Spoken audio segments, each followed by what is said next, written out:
राधे राधे। बहुत ध्यान से कथा को सुनिएगा और अपने चित्त को लगा कर रखिएगा। श्रोताओं, आज की कथा को जो भी भक्त ध्यान पूर्वक सुनेगा उसे सारे सुख और धन की प्राप्ति अवश्य होगी। भागवत भगवान का वांगमय स्वरूप है, जो सत्यम परम धीमहि को कहने वाला है। जन्माद्यस्य जन्माद्यस्य यतोन्वयादि तरतश्चार्थे स्वभिज्ञः स्वराट। जो भगवान सत्य को प्रकट करने वाले हैं, उन सत्यम परम धीमहि की ये कथा है, भागवत की कथा। सतचित आनंद सच्चिदानंद, जो भगवान सतचित आनंद से परिपूर्ण है, विश्व की उत्पत्ति पालन संहार करने वाले हैं, सारे दुखों का दमन करने वाले हैं, ऐसे परमात्मा को राधा सहित कृष्ण को नमस्कार करते हैं। जो सुखदेव भगवान परीक्षित को भागवत सुना के उनका कल्याण करने का भागवत सुना के प्रयास करते हैं, ऐसे सुखदेव भगवान को प्रणाम करते हैं। साथ ही 88,000 संतों के बीच में सूत जी आए और सूत जी से शौनक आदि ऋषियों ने पूछा कि महाराज, हमें 7 दिन में मरना, जिसे हमें हमारा उद्धार हो, कृष्ण प्राप्ति कर्म शाश्वत साधनम तद्वदाधुना, हमें ऐसी कथा सुनाइए जिससे कृष्ण की प्राप्ति हो जाए। सूत जी बोले, सुनो। काल ब्याल मुखग्रास त्रास निर्णास हेतवे श्रीमद्भागवतम शास्त्रम कलौ कीरेण भासितम। अर्थ क्या निकला? अर्थ निकला, ये कलयुग में सबके सिर पर कुछ मंडरा रहा है। अच्छा बताओ, आपके सिर पर कौन मंडरा रहा है? आपके सिर पर कौन मंडरा रहा है?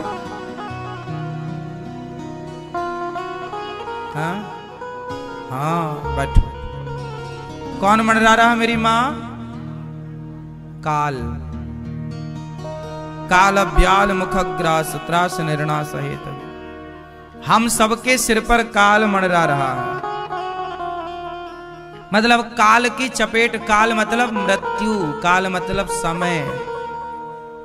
हम सबके ऊपर काल मंडरा रहा है, मृत्यु मंडरा रही है। कब फाइनल ले जाए भरोसा नहीं, इसलिए हम सबको अपने कल्याण का उपाय कर लेना चाहिए।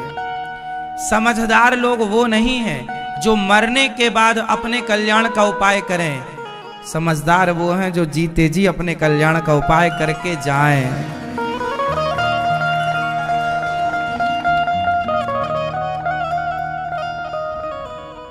जीते जी आप अपने कल्याण के लिए कुछ करिए। अभी तक आपने बच्चों के लिए किया है, पैसा जोड़ा, जमीन जायदाद बनाई, किसके लिए? बच्चों के लिए। आपने अपना नाम कमाया, अपनी इज्जत कमाई। आपने इस लोक के लिए तो बहुत किया, पर लोक के लिए क्या किया? अपने लिए क्या किया? जो पैसा जोड़ा, आप कहते महाराज जी हमने तो अपने लिए करोड़ों जोड़े, वो करोड़ों तुम्हारे नहीं है, वो सब आपके जाने के बाद बट जाएगा, बंटवारा हो जाएगा। इसलिए वो आपका नहीं है। आपका क्या है? जो आपका है, क्या आपने वो कमाया? इसलिए वो कमाओ जो आपका है। क्या है आपका? मीरा जी से पूछो क्या है आपका। मीरा जी कहती हैं, पायो जी मैंने राम रतन धन पायो, पायो जी मैंने राम रतन धन पायो, पायो जी मैंने राम रतन धन पायो। वस्तु अमोलक दी मेरे सतगुरु, वस्तु अमोलक दी मेरे सतगुरु, कृपा कर अपनायो। पायो जी मैंने राम रतन धन पायो। कौन सा धन? राम रतन धन पायो। राम नाम ही धन है, कृष्ण नाम ही धन है। इस धन को पालो बस। यही वो संपत्ति है जो साथ भी, जो जिंदगी के साथ भी और जिंदगी के बाद भी। यही राम नाम का धन जिंदगी के साथ भी और जिंदगी के। तो आप लोगों ने बीमा तो कराया होगा, तो बीमा में धन मिलेगा जो आपके जाने के बाद आपके बच्चों को मौज कराएगा। लेकिन आपके लिए क्या है? वो तो आपके बच्चों को मिलेगा, बीमा तो बच्चों को ना मिलेगा, पत्नी को मिलेगा, पति को मिलेगा। बीमा का पैसा किसे मिलेगा? घर वालों को। आपको क्या मिलना? लेकिन ये राम नाम का धन जो है, पायो जी मैंने राम रतन धन पायो, ये तो आपको यहां भी मिलना इसका फल और वहां भी। इसलिए कुछ कार्य कर लो अपने लिए। और अपने लिए क्या है? सत्संग, भगवान की चर्चा, भगवान की कथा। ये जो आप बैठे हैं यहाँ, ये आप अपने लिए कुछ कमा रहे हैं। जो भागवत आप सुन रहे हैं, ये आप अपने लिए कमाई कर रहे हैं। 3 घंटे आप बैठे नहीं हैं, आप कमाई कर रहे हैं, आप सुन रहे हैं। सुनने से भी प्रभाव पड़ता है। आप कानों से भगवान की कथाएं सुने, आंखों से भगवान को देखें, मुंह से भगवान का नाम जपें, हाथों से भगवान के भजन में तालियां बजाएं, पांव से चलकर तीर्थों में आए, वृंदावन आए। अब बताओ, आपका पूरा शरीर हो गया ना भगवान की सेवा में समर्पित। शरीर के प्रत्येक अंग को भगवान के लिए खर्च करना चाहिए, तब ये जीवन सार्थक होता है। सूत जी कहते हैं, हम सबके ऊपर काल मंडरा रहा है, हम तुम्हें कथा सुनाते हैं जो कथा तुम्हें इस काल से बचाएगी, इस संसार के बंधन से मुक्त कर देगी। देखो, हम सब आए हैं, फिर चले जाएंगे, फिर आएंगे, फिर चले जाएंगे। बार बार जाना, बार बार आना, बार बार जाना। जैसे आप लोग वृंदावन आए, फिर चले गए घर, फिर आएंगे, फिर चले जाएंगे, फिर आएंगे, फिर चले जाएंगे। पता नहीं आप में से कुछ लोग ऐसे हैं जो अब आए, पता नहीं कब आते हैं। अब कुछ ऐसे हैं जो आए, फिर चले गए, फिर आए, फिर चले गए, फिर आए, फिर चले गए। कोई साल में एक बार आता है, कोई महीने में एक बार आता है, कोई 10 साल में भी एक बार आता है, कोई पूरी जिंदगी में ही एक बार आता है, और कुछ ऐसे हैं जो पूरी जिंदगी में भी एक बार भी नहीं आते। अच्छा बताओ, वृंदावन आने के बाद जाने का मन करता है? हमारा तो मन नहीं करता कहीं जाने का। आपका करता है? नहीं। ये क्या है? इसे एक उदाहरण से समझो। जैसे वृंदावन में भी वही घर जो आपके शहर में, आपके गांव में जो घर होते हैं, वैसे घर यहाँ है। जो आपके यहाँ दाल चावल मिलता है, वो यहाँ मिलता है। जो आपके यहाँ नमकीन बिस्किट मिलती है, वो यहाँ मिलता है। जो आपके यहाँ समोसा कचौरी मिलता है, वो यहाँ मिलता है। जो आपके यहाँ लस्सी दूध मिलता है, वो यहाँ मिलता है। लेकिन यहाँ फिर भी कुछ अलग है। यहाँ की माटी में भगवान के पांव पड़े, भगवान ने यहाँ की मिट्टी में लीलाएं की, चले फिरे, खेले, खाए। भगवान का खाया हुआ जूठन इस माटी पर गिरा, भगवान के चरण इस माटी पर पड़े। इसलिए ये जो माटी है, यहाँ की धरा है, यहाँ का जो ये ब्रजमंडल है, ये भगवान भगवतमय है। इसलिए खाने पीने की चीजें तो सब जगह एक सी हैं, व्यवस्थाएं तो लगभग सब जगह एक सी हो सकती हैं, लेकिन ये धरती कहां से लाओगे? यहाँ की पॉजिटिविटी अलग है आपके घर की पॉजिटिविटी से, यहाँ की एनर्जी अलग है, ऊर्जा अलग है। इस धरती में ऐसा कोई संत नहीं है जो संत कभी न कभी वृंदावन ना आया हो। सारे आज तक भगवान कृष्ण को आए लगभग 5,500 साल हो गए। इन 5,500 सालों में जितने भी संत हुए हैं, चाहे स्वामी रामानुजाचार्य जी हो, रामानंदाचार्य जी हो, विष्णु स्वामी जी हो, चाहे आद्य शंकराचार्य जी हो, चाहे निम्बारकाचार्य जी हो, चाहे वल्लभाचार्य जी हो, कोई भी संत हो बड़े से बड़े, चाहे सदन हो, चाहे नामदेव हो, चाहे कर्माबाई हो, चाहे जनाबाई हो, चाहे मीराबाई हो, चाहे गुरु गोविंद देव जी, गुरु नानक देव जी, गुरु गोविंद सिंह जी, गुरु नानक देव जी, कोई भी हो, ये सब के सब इस धरती पर आए हैं। यहाँ इन सब के चरण धूली पड़ी है। तो ये सब संतों की, ये भगवान, जब भगवान कृष्ण का जन्म हुआ तो शंकर जी यहाँ पर आए। मैया अपने लाला को एक बार दर्शन कराए दिलाला। शंकर जी यहाँ आए, ब्रह्मा जी यहाँ आए। ब्रह्मा जी बोले, कर जोरे ब्रह्मा खड़े, सुनहु नंद के लाल, देहु ब्रह्म पद और को हमहु करो ब्रजवाल। हे प्रभु, ये ब्रह्मा का पद किसी और को दे दो, पर हमें तो अपना ग्वाल बाल बना लो। ब्रह्मा जी आए, इंद्र आए, ऋषि मुनि आए, नारद जी आए, कौन नहीं आया। साक्षात हमारी माता लक्ष्मी राधा बन कर आई।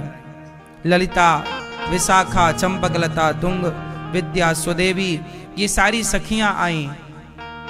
ये वो धरती है जहां भगवान और भगवान का पूरा परिकर आया।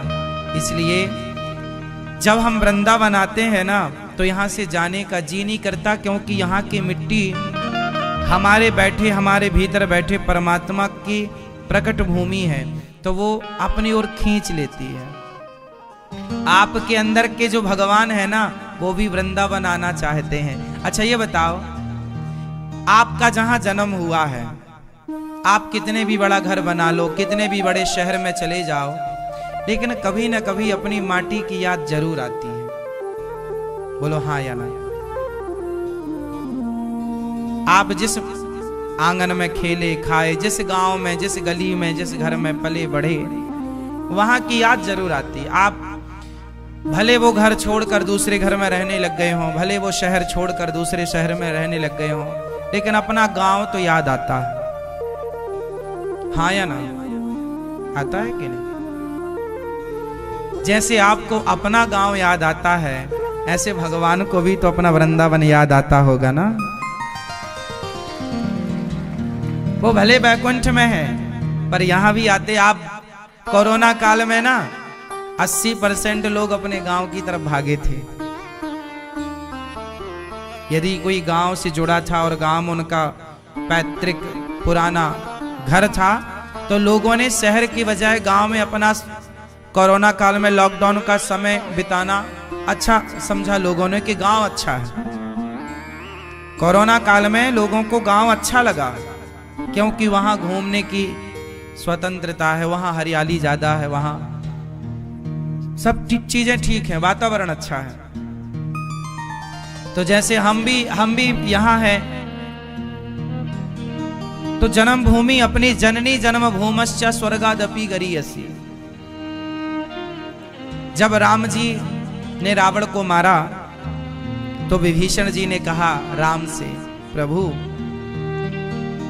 आपने रावण को मार दिया है, अब ये लंका आपकी है, क्योंकि जो राजा जीतेगा तो हारे हुए राजा का धन जीते हुए राजा का होता है। तो राम जी ये लंका आपकी है।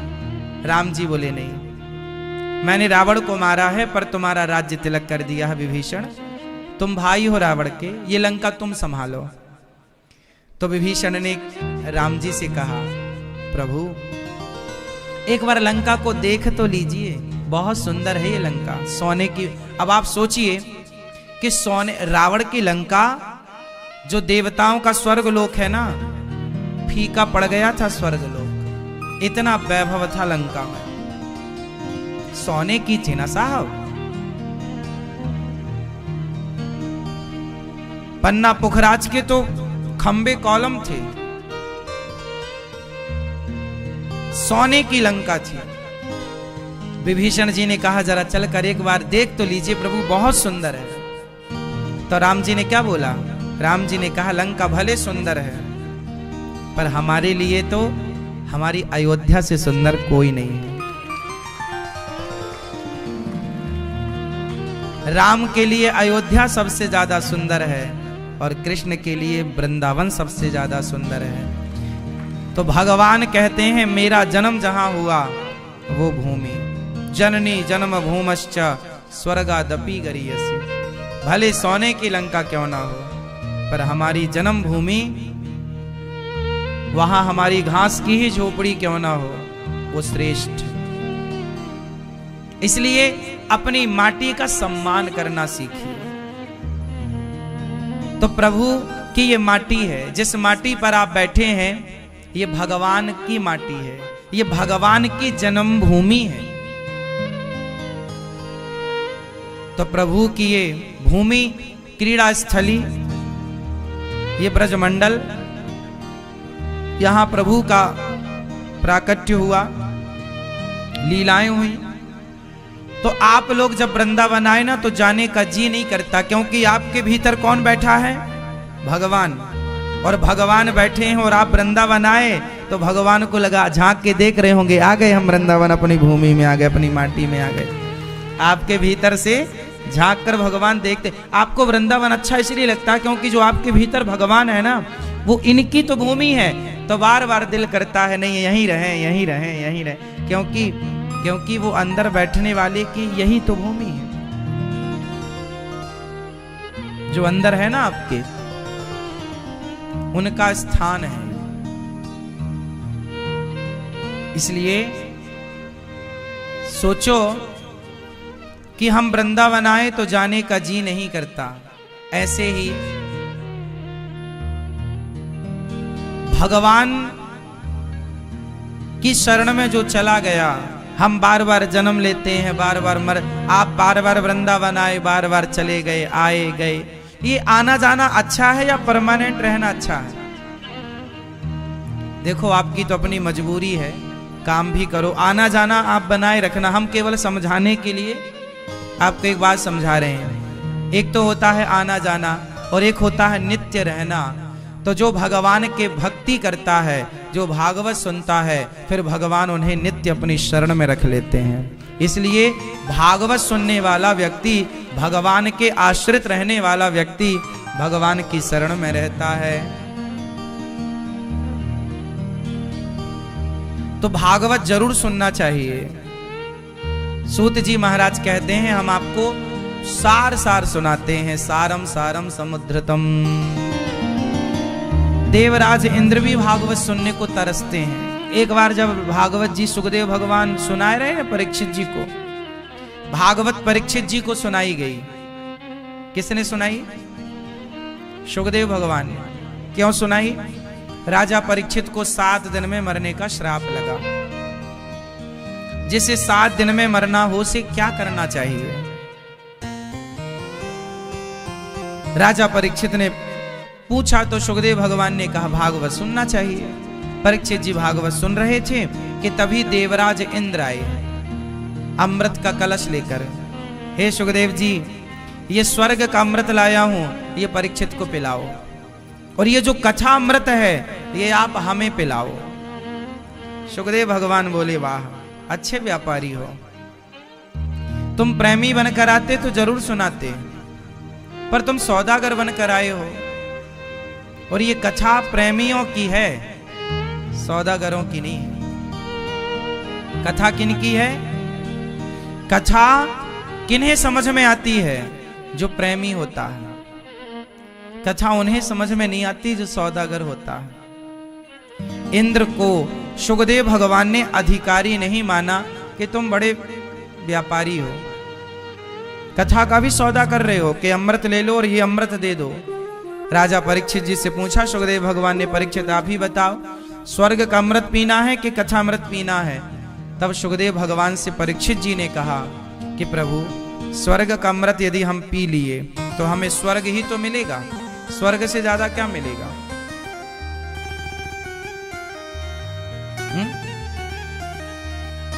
देखो,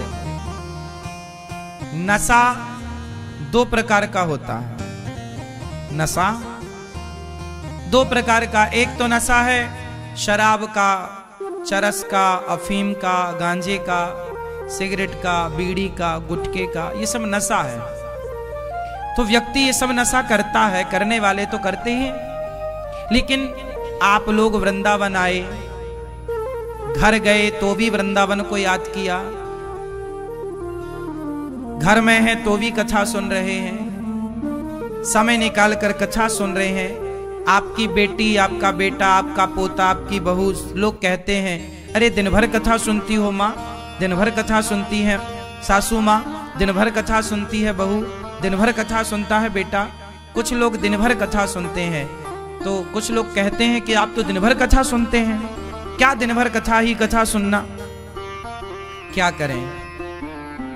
शराबी दिन भर नशे में रहता है शराब के, गंजेड़ी गांजे का नशा उतरा तो फिर चढ़ा लेता है एक फूंक, शराबी का एक नशा उतरा तो एक पैक फिर मार लिया।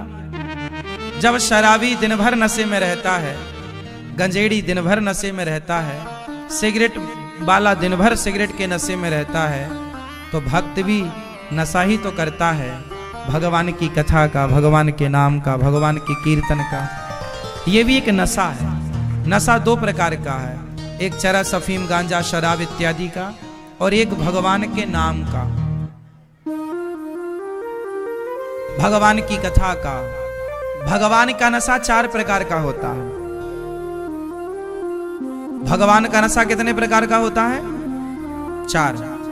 नाम, बोलो नाम, रूप, लीला, धाम, ये चार नशे हैं। पहला नशा है नाम।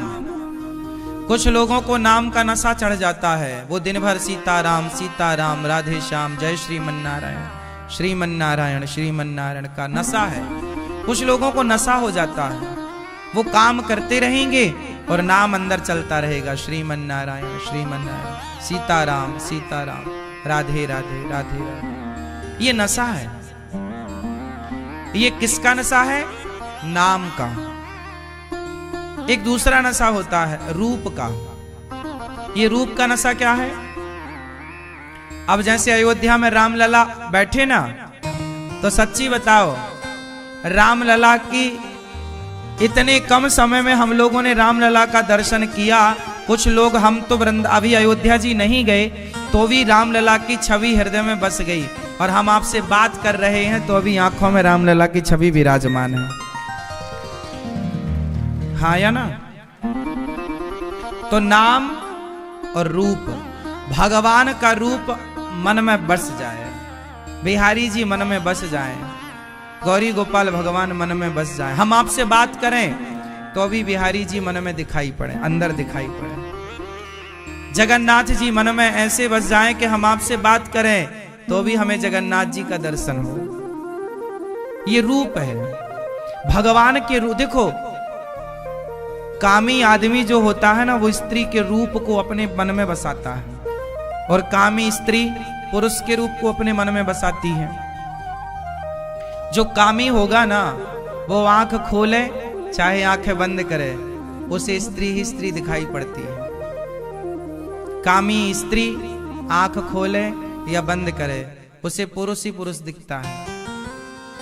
ये बात हम नहीं कह रहे हैं, गोस्वामी तुलसीदास जी कहते हैं। गोस्वामी जी, काम ही नारी प्यारी जिमि, लोभ ही के प्रिय दाम, तिमि रघुनाथ निरंतर, प्रिय लाग्यो मोहि राम। कामी को स्त्री पुरुष अच्छे लगते हैं, लोभी को पैसा अच्छा लगता है, और जब कामी को स्त्री पुरुष अच्छे, लोभी को धन अच्छा, तो भगवान के भक्त को भगवान का रूप अच्छा। कामी पुरुष स्त्री को ही देखता रहता है। एक भक्त थे, वो अपनी पत्नी को देखते थे तो नाम था धनुर्दास। एक धनुर्दास नाम के, पहले तो वो धनुर्दास उनका नाम नहीं था, वो बहुत बड़े पहलवान थे। उनका विवाह हुआ तो उनकी पत्नी इतनी सुंदर थी कि वो आदमी इतना लट्टू हो गया अपनी पत्नी में कि जब उसकी पत्नी चलती तो वो पत्नी के आगे आगे उल्टा चलता था। उल्टा समझ रहे हैं आप, कि आप चल रहे हैं और आपका पति आपके आगे आगे उल्टा चले, मतलब आपको देखते हुए। मतलब वो पल भर के लिए भी अपनी पत्नी को देखना नहीं छोड़ता था। यदि वो पत्नी के साथ में चलेगा तो नजरें सामने होंगी, और सामने होंगी तो पत्नी को देख कैसे पाएगा। वो इतना बड़ा कामी था और बहुत बड़ा पहलवान था और उसका बड़ा नाम था। लेकिन जब वो चलता तो लोग उसकी हंसी उड़ाते, अरे कैसा कामी है रे तू, तुझे लाज नहीं आती, जमाना क्या कहेगा। बोले जमाना की परवाह नहीं करता, मैं तो एक पल के लिए भी अपनी पत्नी को छोड़ नहीं सकता। पत्नी से इतना अटैच था वो। अब आप समझ सकते हैं कि रास्ते में भी उल्टा चलता था। ऐसा तो आपने लैला मजनू का भी नहीं सुना होगा। आपका पति चलता है आपके लिए उल्टा, सीधा भी नहीं चलता, उल्टे की तो छोड़ो, आपके साथ।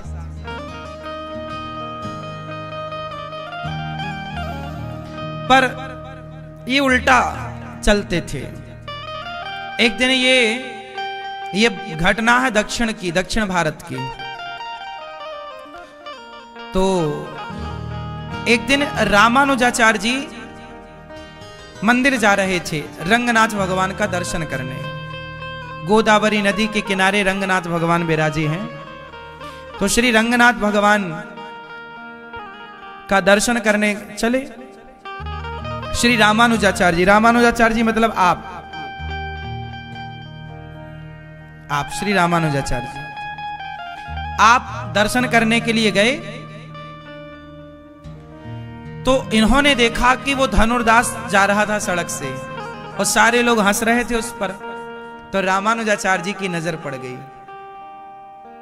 रामानुजाचार्य जी ने पूछा लोगों से, भाई ये कौन आदमी है? तो लोगों ने बताया, गुरुजी ये यहाँ क्षेत्र का बहुत बड़ा कामी आदमी है। ये अपनी पत्नी से इतना प्यार करता है कि सड़क में जब पत्नी कभी निकलती है तो ये उल्टा उल्टा उसको देखता हुआ जाता है। रामानुजाचार्य जी बोले, यदि ये पीछे नहीं देखा, पत्नी को ही देखता चला और गिर गया तो बोले उसे गिरने की परवाह नहीं है। बोले गिरता भी है तो वो अपने को नहीं देखता, पत्नी को ही देखता रहता है। रामानुजाचार्य जी बोले ये तो बहुत बड़ा अच्छा आदमी है। लोग बोले अच्छा नहीं है, पूरा गांव हंसता है इस पर, जोरू का गुलाम है। कि सड़क में जब ये इस तरह देखता है तो घर में किस तरह से देखता होगा।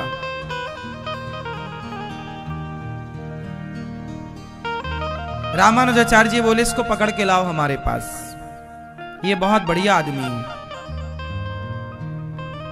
रामानुजाचार्य जी बुलाए, वो संतों का बड़ा सम्मान करता। अच्छा, उसकी जो पत्नी थी ना वो बहुत बड़ी भक्त थी। पत्नी नहीं चाहती थी कि मेरा पति मेरे से इतना प्यार करे। वो बार बार कहती थी, स्वामी जी जितना हमसे प्रेम है इतना प्रभु से करो। पर वो पत्नी की बात नहीं सुनता। पत्नी समझाती उसे पर मानता नहीं। पत्नी को भी बड़ा बुरा लगता जब लोग हंसते। तो अब आप ही चलो रास्ते में और आपका पति आपको ही देखता रहे तो लोग आपको ही बुरा लगने लगेगा रे। तो रामानुजाचार्य जी दयावश दोनों को बुलाए, पति पत्नी को, और रामानुजाचार्य जी ने कहा, ए धनुर्दास, मैं तुझे नाम, भगवान ने नाम दे दिया स्वामी रामानुजाचार्य जी ने, धनुर्दास सुन, तू पत्नी को इतना क्यों देखता है? तो वो बात भी कर रहा है ना, तो देख पत्नी को ही रहा है। तो पत्नी को देखता हुआ बोला, गुरुजी बुरा ना मानना, पर हमारी पत्नी से सुंदर कोई है नहीं। तो रामानुजाचार्य जी बोले, अच्छा यदि मैं तुझे तेरी पत्नी से सुंदर दर्शन करा दूं तो? थोड़ी देर के लिए तो उसने सोचा कि मेरी पत्नी से भी सुंदर कोई होगा। रामानुजाचार्य जी बोले, सोच ले, तेरी पत्नी से लाखों करोड़ों गुना सुंदर है कोई, यदि मैं तुझे उनसे मिलवा दूं तो?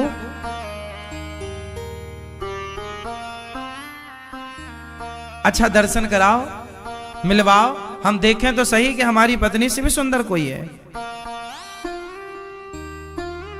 चलो, रामानुजाचार्य जी समझ गए कि ये पत्नी को इसलिए देखता है क्योंकि पत्नी से सुंदर आज तक इसने किसी को देखा ही नहीं। इसने भगवान की सुंदरता तो देखी ही नहीं। जब ये भगवान की सुंदरता देखेगा तो संसार की सुंदरता इसे फीकी नजर आएगी। चले रंगनाथ भगवान के पास, और रंगनाथ जी बिल्कुल एक नंबर के काले काले हैं। जगन्नाथ जी काले, बिहारी जी काले, हमारे रामलला भी काले। अब भगवान ने, रंगनाथ भगवान से बोले, प्रभु ये कामी को ला रहे हैं जैसे तैसे, तो हम पकड़ पकड़ के ला रहे हैं आपके पास, और आप भी ये काली छवि दिखाओगे ना तो कहेगा कि इससे अच्छी तो हमारी पत्नी है। हमारी पत्नी देखो कितनी गोरी है। तो भगवान से रंगनाथ रामानुजाचार्य जी बोले, हे प्रभु ये अपना काला वाला स्वरूप बिल्कुल ना दिखाना, आप अपना सुंदर वाला स्वरूप जरा एक झलक इसको दिखा देना। एक झलक ही दिखाना, ज्यादा नहीं, उतने में काम हो जाएगा। रामानुजाचार्य जी लक्ष्मण जी के अवतार हैं। साक्षात भगवान रंगनाथ जी बात करते थे रामानुजाचार्य जी से, बातें होती थी। तो रामानुजाचार्य जी ने कहा, प्रभु ये भक्त है, इसे दर्शन दे दो। पर्दा बंद था, रामानुजाचार्य जी अंदर थे, धनुर्दास को बाहर खड़ा कर दिया, बोलना देखना, आंखें खोल के रखना। तो जब तक पर्दा बंद था ना, उसने पत्नी को ही सामने खड़ा कर लिया था। बोले तब तक किसे देखूं? तो पत्नी को देखा जाए। अब रामानुजाचार्य जी ने पर्दा खोला और प्रभु से प्रार्थना की, प्रभु जरा अपना सुंदर सा दर्शन कराना। भगवान इतने सुंदर है ना, ये जो भगवान का स्वरूप है काला, हम लोग मूर्ति देखते हैं मंदिरों में काली, आप भी सोचते होंगे कि भगवान जब इतने सुंदर हैं तो काला सा मूर्ति काली क्यों, सांवली क्यों? एक्चुअली आप समझो, जो मूर्तियां बनाई जाती हैं वो शालिग्राम शिला की बनाई जाती हैं। किन की बनाई जाती हैं? अभी रामलला भी बने तो शालिग्राम शिला आई थी ना, वहां से आपने सुना होगा, नेपाल से, गंडकी से। शालिग्राम शिला सबसे मजबूत होती है, शालिग्राम सबसे मजबूत होती है शिला, और शालिग्राम में ही भगवान विराजते हैं। शालिग्राम मतलब साक्षात भगवान। शालिग्राम भगवान जो है उनकी प्राण प्रतिष्ठा करने की जरूरत नहीं पड़ती। जैसे नर्मदा का प्रत्येक कंकड़ शंकर है, ऐसे गंडकी का प्रत्येक कंकड़ भगवान नारायण है, जो शालिग्राम है। प्रतिष्ठा तो फिर होती ही है, रामलला की भी प्रतिष्ठा हुई, लेकिन प्रतिष्ठा तो ऑलरेडी वो अपने आप में प्रतिष्ठित हैं, क्योंकि शालिग्राम शिला है। और शालिग्राम भगवान की प्रतिष्ठा की आवश्यकता नहीं, कोई करे तो कर सकता है, मनाही भी नहीं है, पर आवश्यक नहीं होता।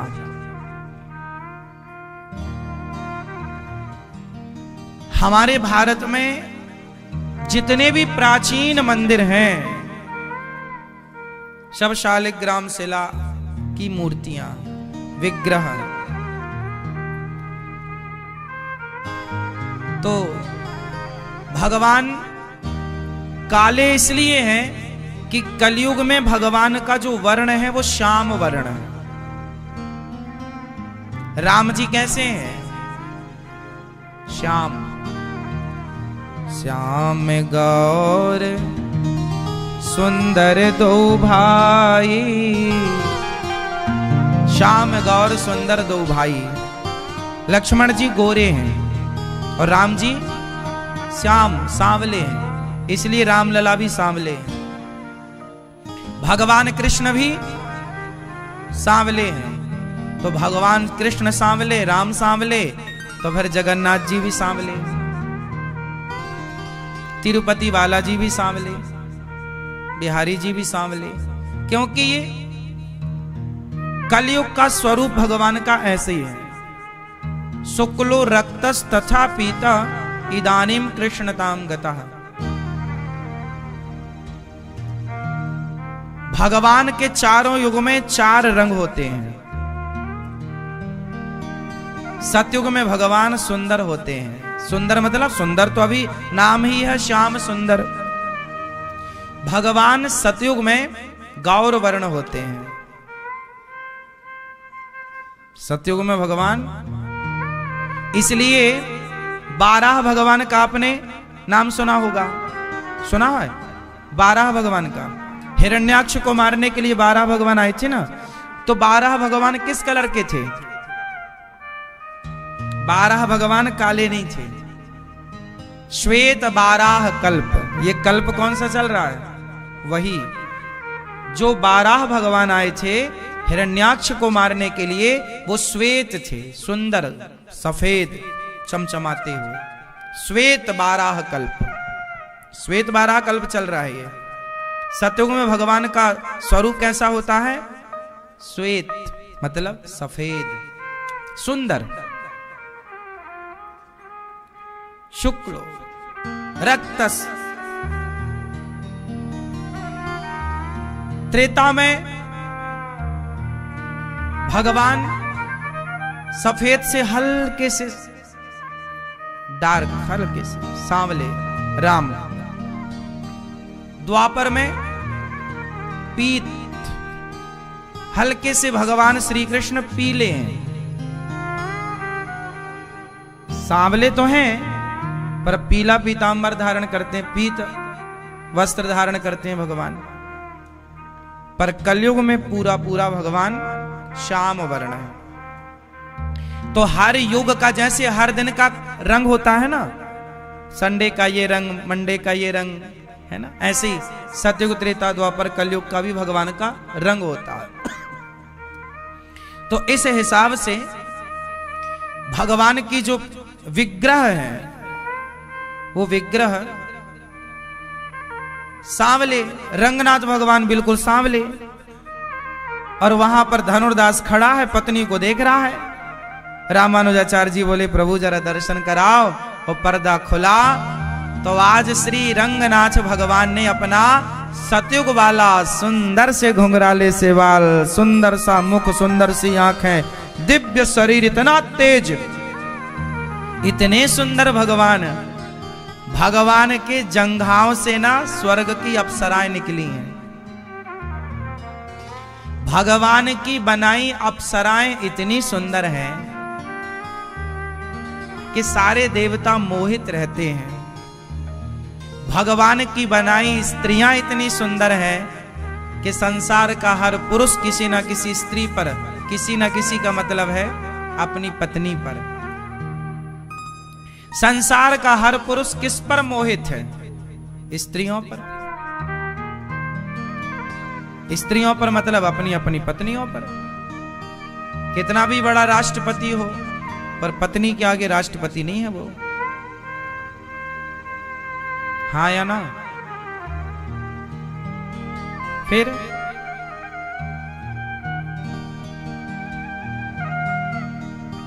तो इस संसार में ईश्वर ने स्त्रियों को बनाया है।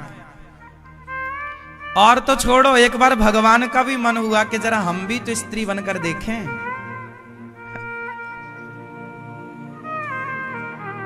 आप लोग अपने पति को कभी साड़ी वाड़ी पहनाती हो कि नहीं? पार्वती तो एक बार पहना दी रही, शंकर जी को साड़ी वाड़ी पहना के, चूड़ी वूड़ी पहना के, माथे पर बिंदिया बिंदिया लगा के चलो आज। पार्वती जी सजाती रहती है भोलेनाथ जी को। आप लोग अपनी पति को पहना देते हो साड़ी वाड़ी कभी? नहीं? एक आध बार अपना ड्रेसअप पहना ना। एक बार भगवान का मन हुआ कि हम भी तो स्त्री बनकर देखें। और जब बने तो क्या बने बताओ? बताओ मेरी मां। मोहिनी। क्या बने? मोहिनी रूप धारण किए। और जब मोहिनी बने तो भैया इतना सुंदर रूप धारण किया प्रभु ने कि सबको मोहित कर लिया। सबको मतलब कामदेव को जलाने वाले शंकर जी भी मोहित हो गए। शंकर जी भी दौड़ पड़े, हमें आपसे विवाह करना है। शंकर जी पीछे पीछे दौड़े। मोहिनी अवतार को देखकर भगवान शिव जी दौड़ पड़े और शिव जी का तेज बाहर आ गया। उस तेज को मोहिनी भगवान ने अपने हाथों में लिया और शिव जी के उसी तेज को माता अंजनी के गर्भ में स्थापित किया। वही हनुमान जी कहलाए, शंकर सुवन केसरी नंदन। शंकर जी के पुत्र हनुमान जी कब बने? जब शंकर जी ने मोहिनी भगवान को देखा तब बने।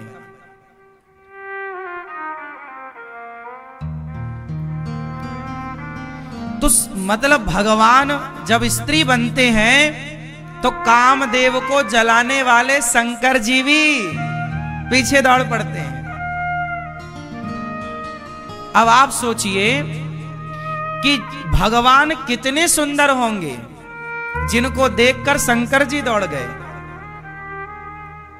कितने सुंदर होंगे वो भगवान। आज जब धनुर्दास को देखे ना तो भगवान जरा मुस्कुराए, और जब मुस्कुराए तो पत्नी से उसने नजरें हटाई और पर्दा खोला और भगवान को देखा, और भगवान रंगनाथ जी ने जरा मुस्कुरा दिया। भैया उस मुस्कान पर ऐसे मर गया धनुर्दास के। इसके बाद पत्नी की ओर नहीं देखा, चरणों में गिर पड़ा, हे प्रभु एक बार और दिखाओ। अब तो बार बार वो भगवान को दिखाए, भगवान को देखे। थोड़ी देर तो भगवान ने दर्शन दिया और फिर उसके बाद तो रंगनाथ जी थे, रंगनाथ जी का दर्शन। अब तो वो काले से सांवले से रंगनाथ भगवान पर ही फिदा हो गया। फिर स्वामी रामानुजाचार्य जी ने कहा, उसने कहा गुरुजी अब मैं क्या करूं, अब तो इनसे जी हटता ही नहीं। रामानुजाचार्य जी ने कहा मैं जानता था कि जो प्रेम करने वाला होगा वही भगवान से प्रेम कर। तू अपनी पत्नी से सच्चा प्रेम करता था तो सच्चा प्रेम जो जगत से करता होगा वही सच्चा प्रेम जगन्नाथ से भी कर सकेगा। जो जगत से झूठा है वो भगवान से सच्चा कैसे हो सकता है? जो जगत में सच्चा है वही भगवान के लिए भी सच्चा होगा। तू सच्चा था इसलिए मैंने पहचान लिया। और फिर भगवान स्वामी रामानुजाचार्य जी ने उसे वहां का पुजारी बना दिया। उसे वहां का पुजारी बनाया। बोले तुम दोनों पति पत्नी यहां सेवा करना। अब दोनों पति पत्नी बड़े आनंद से सेवा करते। अच्छा पत्नी तो भक्त थी, अब ये भी हो गया, पर गृहस्थ में दोनों। रामानुजाचार्य जी ने कहा कि आप गृहस्थ में रहिए, गृहस्थ में रहकर प्रभु की सेवा। इसलिए श्री संप्रदाय विरक्तों की भी गद्दी है और गृहस्थों की भी गद्दी है। अर्थात गृहस्थ संत भी होते हैं और विरक्त संत भी होते हैं। स्वामी रामानुजाचार्य जी तो विरक्त थे, पर इन्होंने जो संत बनाए वो अधिकांश गृहस्थ संत बनाए, क्योंकि आप जानते थे कि गृहस्थी में रहकर के ईश्वर को प्राप्त करना सहज है। गृहस्थी में रहकर भगवान को पाना सरल है, विरक्त होकर ईश्वर को पाना कठिन है। विरक्त आप हैं, आपकी गृहस्थी नहीं है, तो आपके मन को, अच्छा गृहस्थों का मन ज्यादा भटकता है, शादी के पहले मन ज्यादा भटकता है कि शादी के बाद? उत्तर, हाँ तुम बताओ। शादी के बाद? तुम्हारी हो गई? तुम्हें कैसे पता? अच्छा मम्मी पापा को देखते हो? हाँ ठीक है, अच्छा बैठो। मन कब ज्यादा चंचल होता है? बोलो। शादी के पहले। शादी के बाद उन्हीं का मन चंचल होता है जो चरित्रहीन होते हैं। यदि आपका शादी के मन ज्यादा मन भटक रहा है और आपने अपने मन को कंट्रोल नहीं किया, तो आपका भटकता हुआ मन आपको चरित्रहीन बना देगा। हाँ या ना? रावण का मन शादी के बाद भी भटक रहा है, इसलिए तो उसके पुतले जलाए जाते हैं। और राम का मन शादी के पहले भी कंट्रोल था, विवाह के बाद भी कंट्रोल है, इसलिए उनके मंदिर बनाए जा रहे हैं। तो खेल तो मन का ही है ना।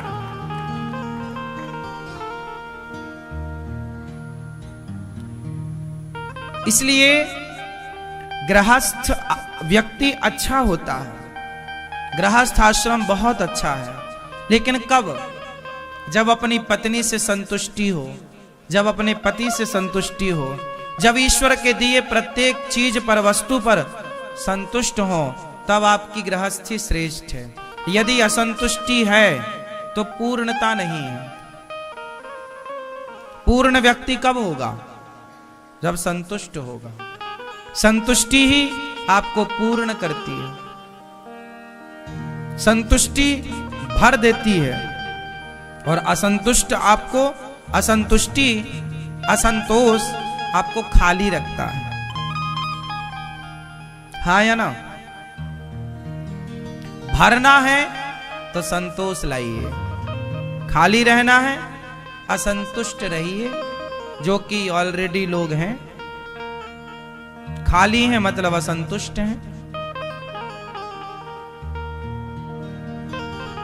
इसलिए नाम रूप, वो पत्नी का रूप देखने में मोहित था, लेकिन उसने पत्नी के रूप के साथ जब प्रभु के रूप को देखा तो प्रभु का रूप ऐसा बसा कि फिर प्रभु के बाद उसे किसी को देखने की जरूरत नहीं। तो नाम के आश्रित रहो या भगवान के। भगवान से सुंदर कोई नहीं है। भगवान भले सांवले हैं, सांवले हैं तो इतने सुंदर हैं, गोरे होते तो पता नहीं क्या होता।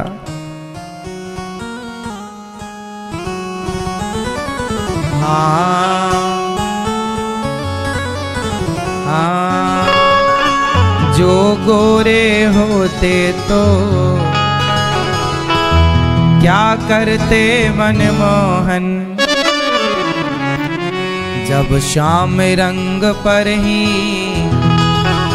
दुनिया मर जाती है श्याम तेरी बंसी पागल कर जाती है, श्याम तेरी बंसी पागल कर जाती है, मुस्कान तेरी मोहन रामलला की मुस्कान कितनी सुंदर है ना। मुस्कान तेरी मोहन घायल कर जाती है। तो भगवान जब सांवले होकर इतने सुंदर हैं तो गोरे होते तो क्या होता। सभी भक्त श्रद्धा और भक्ति से प्रभु का नाम जप करें। इस कलयुग में भगवान के नाम से ही जीवन का उद्धार होगा। ऐ श्याम तेरी बंसी पागल कर जाती है। जो गोरे होते तो क्या करते मनमोहन। तो भगवान का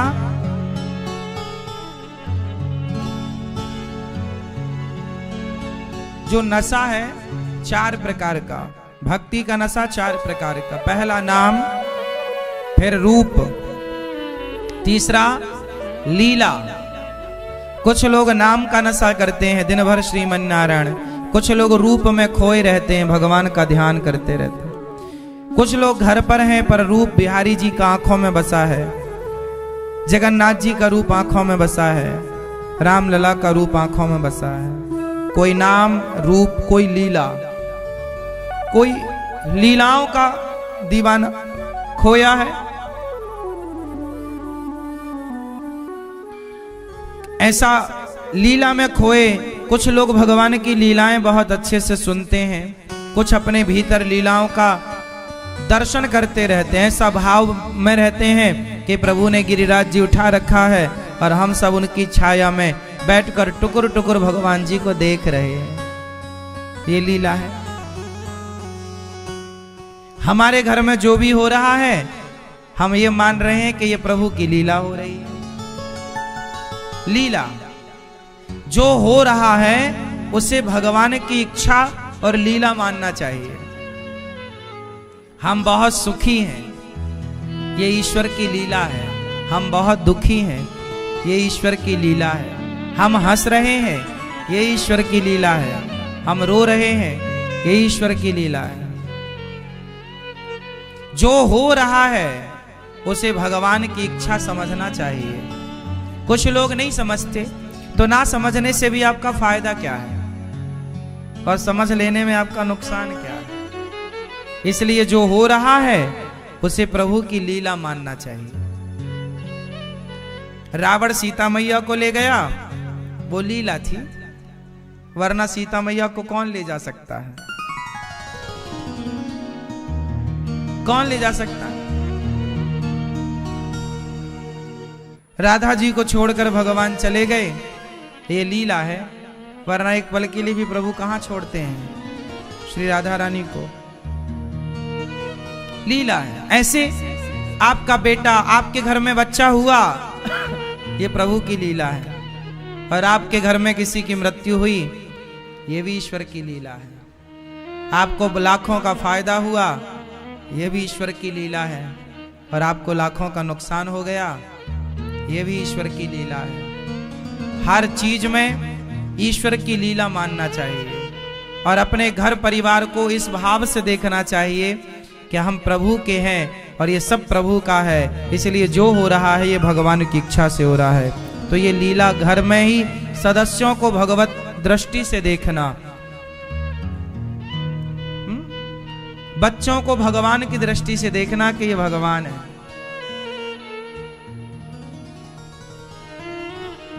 और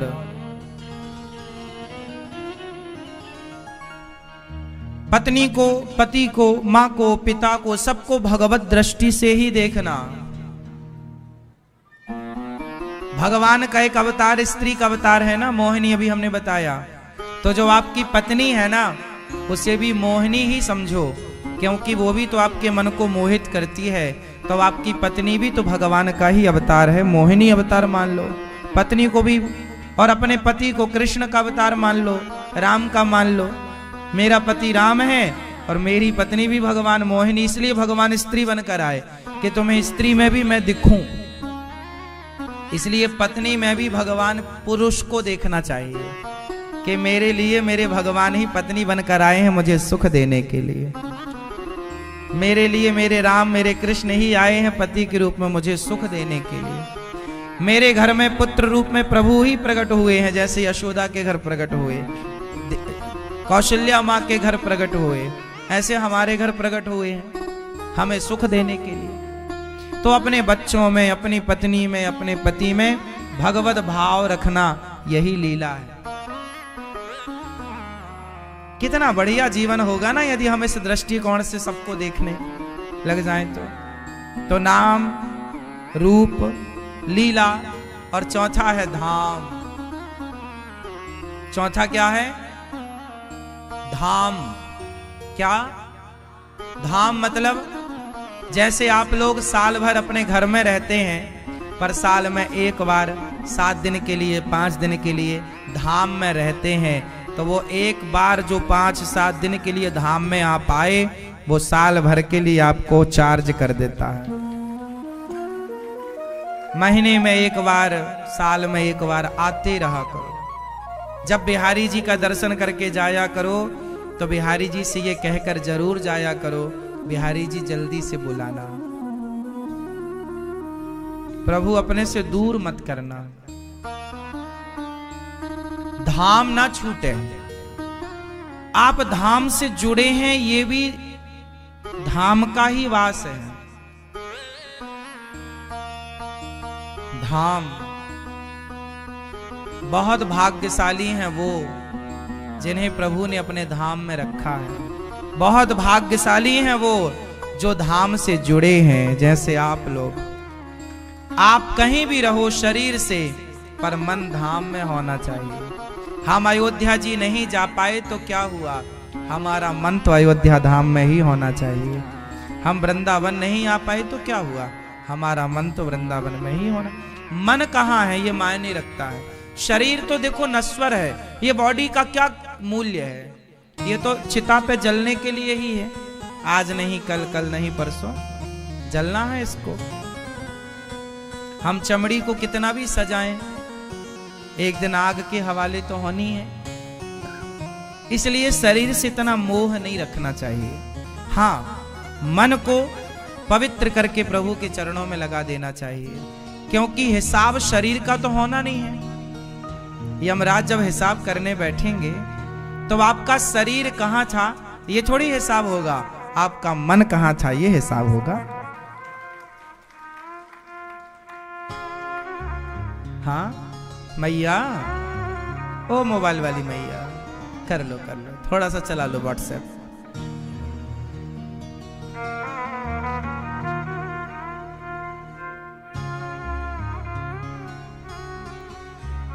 हिसाब शरीर का नहीं होता मेरी माँ, हिसाब तो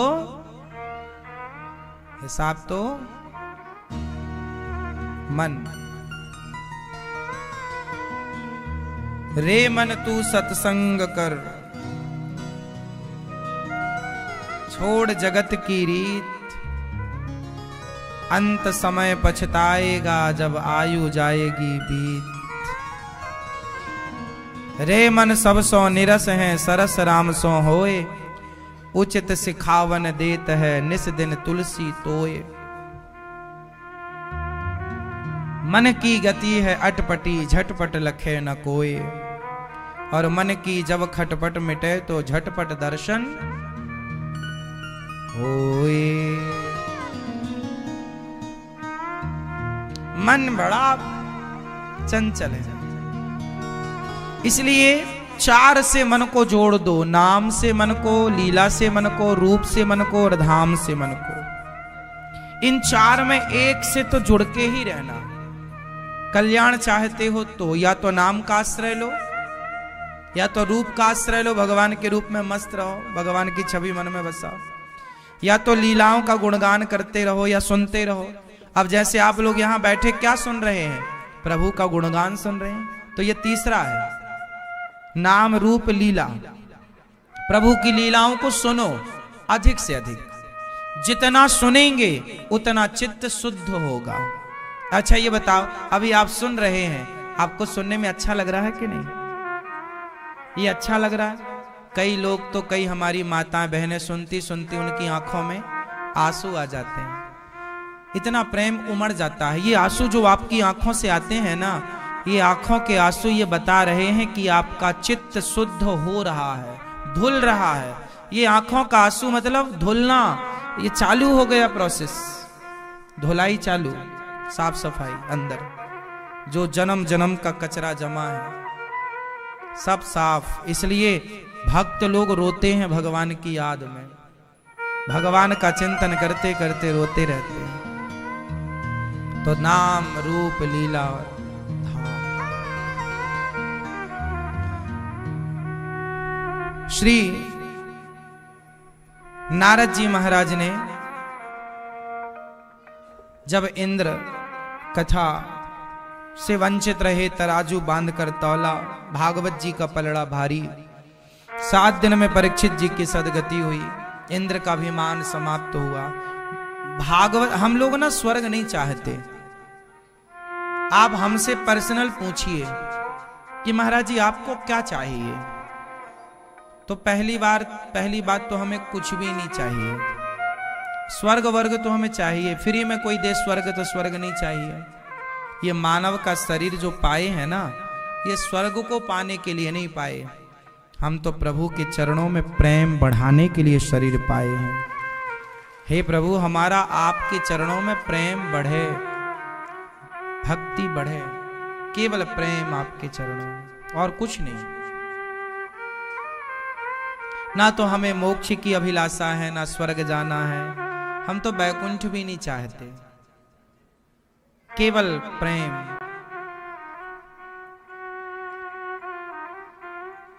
प्रेम कैसा? मीरा के जैसा, गोपियों के जैसा, भरत जी के जैसा, और इस कलिकाल में श्री चैतन्य महाप्रभु के जैसा, गौरांग महाप्रभु। गौरांग महाप्रभु जब एक बार कृष्ण सुनते ना, तो 1 घंटे के लिए मूर्छित होकर गिर जाते। केवल नाम, कोई कह देता ना दूर कहीं आवाज कृष्ण, गिर जाते, मूर्छित हो जाते, घंटों तक पड़े रहते मूर्छित होकर।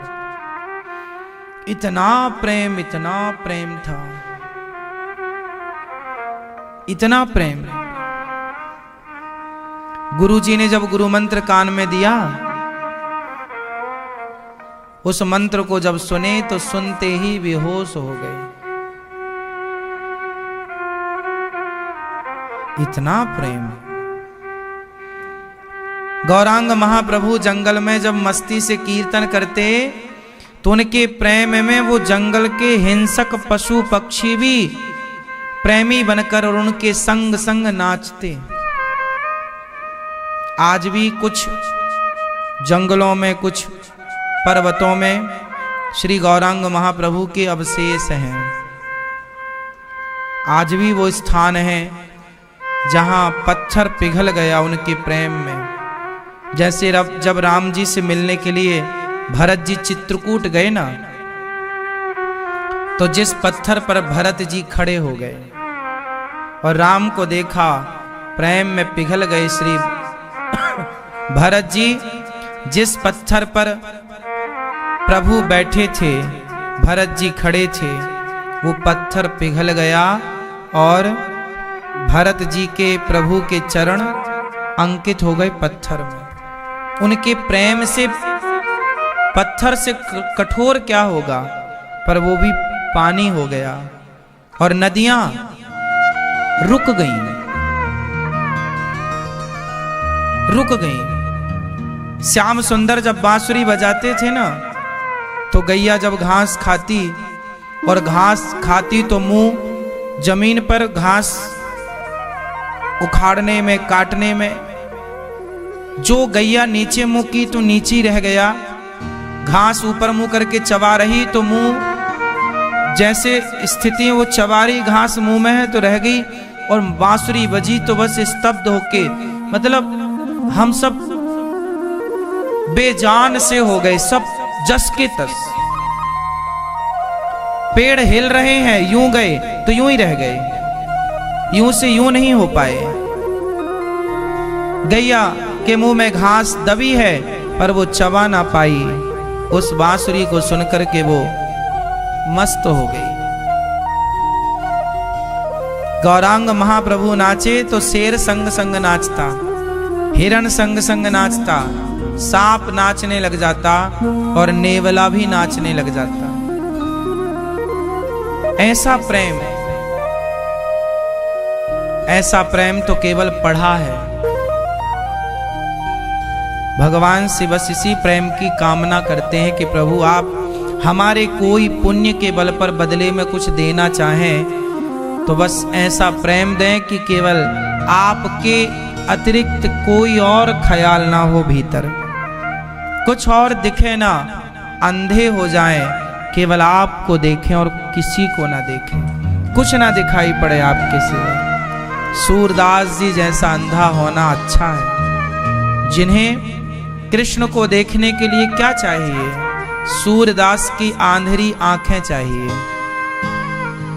कृष्ण को देखने के लिए क्या चाहिए? सूरदास जी की आंधेरी मतलब अंधी, सूरदास की आंधेरी आंखें चाहिए। इन आंखों से ना संसार खूब दिखता है, पर कौन सी आंखें? सूरदास की आंखें। कौन सा प्रेम? गौरांग महाप्रभु के जैसा प्रेम। तड़प कैसी? शबरी सी तड़प। भगवान को पाने के लिए मचलना कैसा? केवट की तरह। भगवान के लिए शिकायत कैसी? गोपियों की तरह। भगवान के लिए त्याग कैसा? भरत जी की तरह। और भगवान के लिए भगवान का दास कैसा? हनुमान जी की तरह।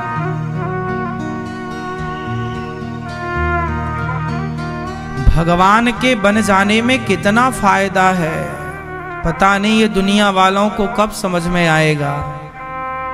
दुनिया के लोग कौन सी भाषा समझते हैं? समझते भी हैं या केवल टाइम पास करते हैं? पर एक बात याद रखना, ये बात आप भूल मत जाना। वैसे हम जैसे कितने इस धरती पर संत महात्मा आए, सब बता बता कर गए। कितने लोगों ने सुना तो ठीक है, नहीं सुना तो नहीं ही सुना। ये जो मानव का शरीर है,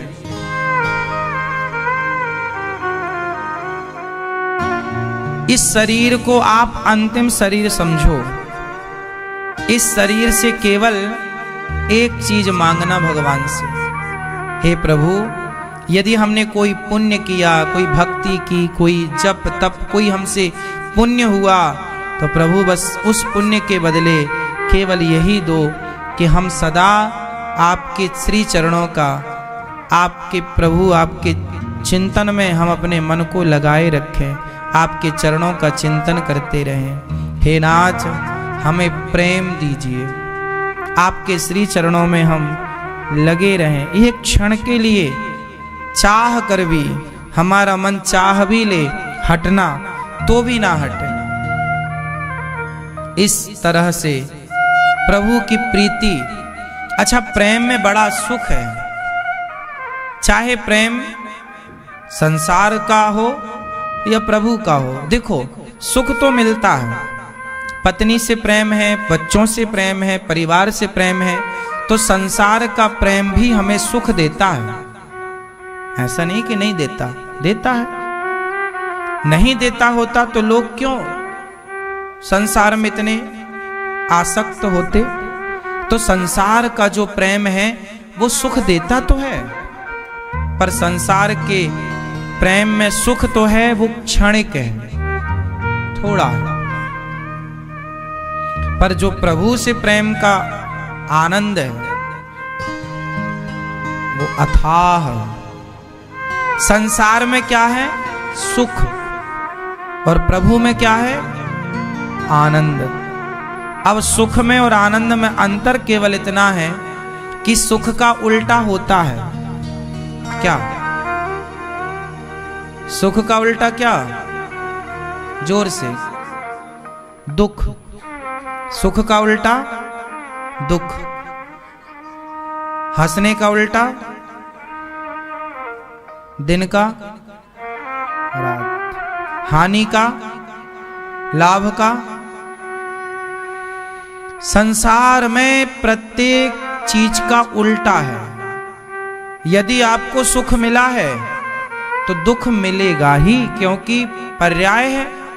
दिन आया है तो रात आएगी, आप रोक नहीं सकते। सुख मिला है तो दुख भी मिलेगा, और जिसे सुख मिला है उसी को मिलेगा।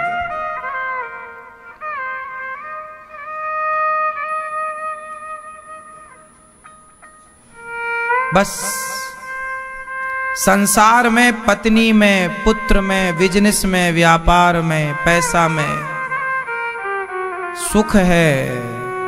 सुख तो अच्छा लगता है, लेकिन दुख भी है। वो दुख दिखता नहीं है, होता है। इसलिए संसार में सुख है तो दुख भी मिलेगा। आप तैयार रखिएगा, पीठ पक्की रखिएगा। जो सुख देगा, पत्नी बहुत सुख देती है, पर जिस दिन छोड़ के चली जाएगी उस दिन दुख भी होगा। पति बहुत सुख देता है, कमा कमा के लाता है, आपकी बातें सुनता है, आपके लिए चीजें लाता है, लेकिन जब वो चला जाएगा तो जितना सुख दिया उसने, कहीं ज्यादा दुख भी देगा। बेटा बहुत सुख देता है, जब तोतली भाषा में माँ कहता है, मैया कहता है, कुछ कहता है, बड़ा सुख मिलता है सबको। पर वही जब हम सबको छोड़कर चला जाता है या चले जाते हैं लोग, सब दुखी करके जाते, क्योंकि सुख था तो दुख भी है। ये नियम है, ये सिद्धांत है, इसे कोई बदल नहीं सकता। इसलिए संसार में सुख तो है, लेकिन उल्टा भी है, दुख। जबकि भगवान में क्या है? आनंद। भगवान में सुख नहीं है। भक्ति में क्या मिलता है? प्रभु की यादों में, रोने में क्या मिलता है? सुख नहीं मिलता। कथा सुनने में क्या मिलता है? आज आप क्या बोलेंगे? बहुत आनंद आया, आनंद आया। क्यों? संसार में सुख था तो दुख की संभावना पूरी है, पर प्रभु में आनंद था। अब बताओ कि आनंद का उल्टा क्या होता है? सुख चाहोगे तो दुख मिलेगा, पर आनंद चाहोगे तो आनंद में ही रहोगे। उसका उल्टा कुछ नहीं होता। आनंद का उल्टा क्या है? आनंद का उल्टा होता ही नहीं। कुछ होता हो तो आप बता दो हमें। परमानंद और आनंद, आनंद का उल्टा नहीं है वो तो आनंद में प्लस है, परमानंद।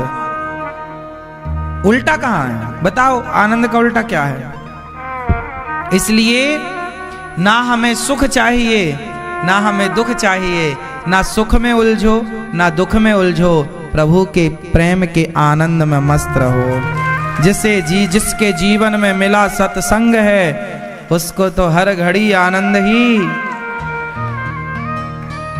तो भगवान आनंद देते हैं, संसार सुख देता है।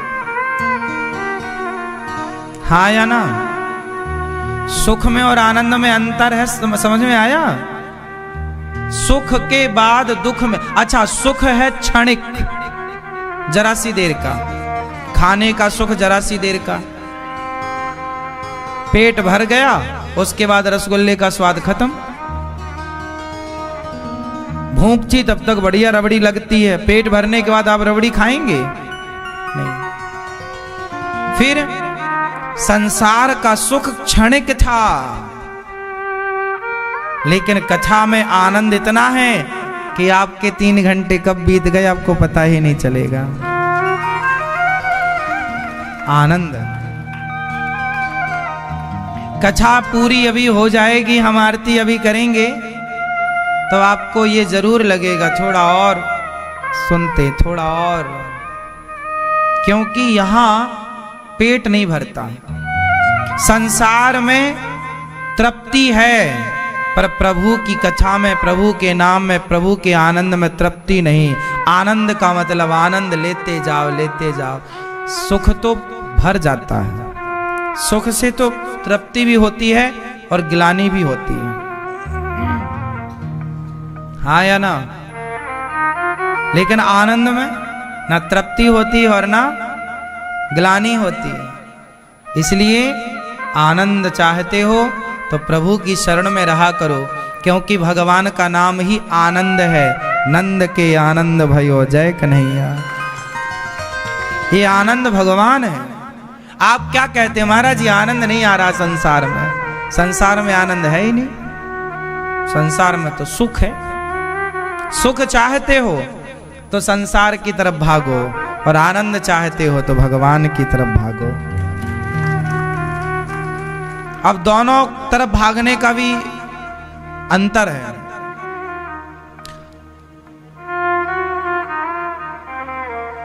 देखो,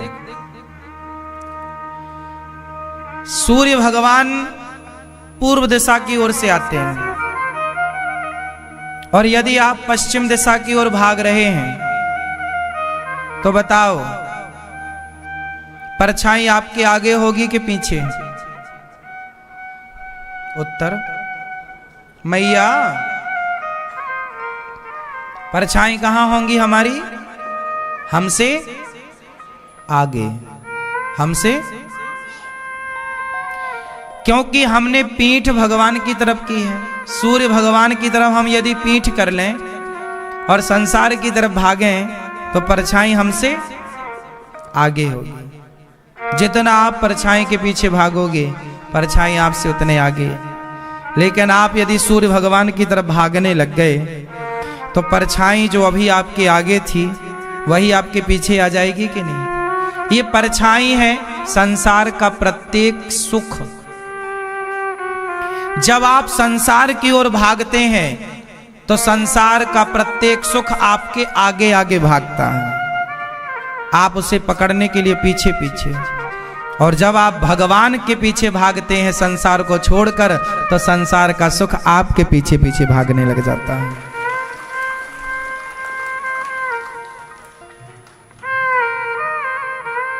एक बात बताएं, जो संसार को देखता है ना उसे कोई नहीं देखता। जो संसार को, जो जगत को देखता है उसे कोई नहीं देखता, पर जो जगन्नाथ को देखता है उसे सब देखते हैं।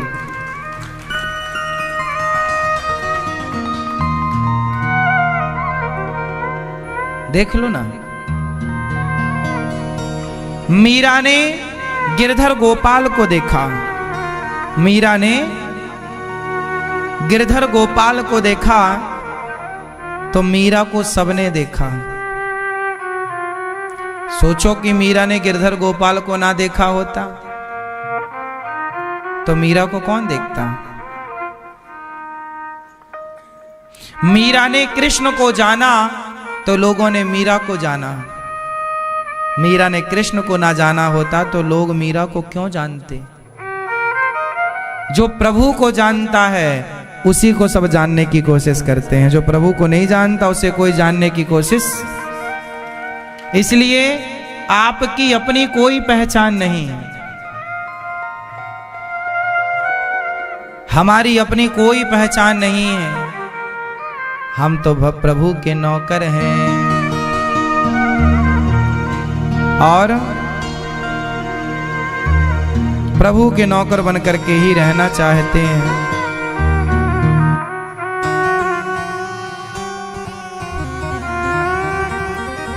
भगवान के ही बन के रहो, ज्यादा अच्छा है। ओ मेरे कान्हा तेरी नौकरी।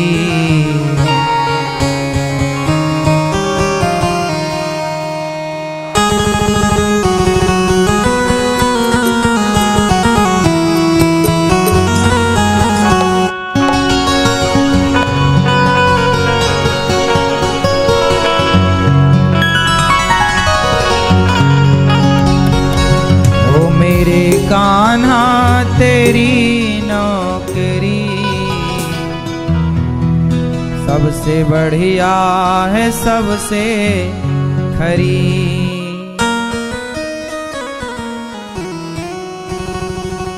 ओ मेरे कान्हा तेरी नौकरी